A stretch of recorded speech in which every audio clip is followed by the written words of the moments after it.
পুজোতে ঠাকুরের জন্য এই দেখুন আমার সব ঠাকুরের জন্য ড্রেস কিনে নিয়ে এসেছি। আর এই দেখুন এই হলুদটা হচ্ছে আমার লক্ষ্মী ঠাকুরের জন্য।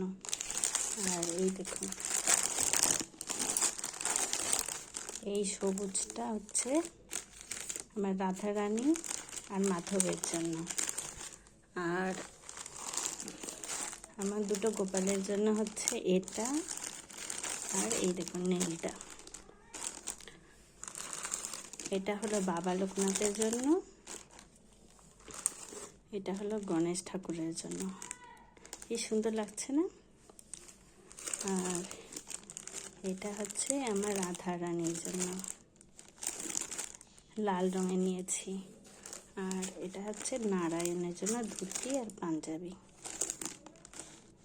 তোমাদের কেমন লাগলো? আর এটা হচ্ছে ওড়না চুন্নি।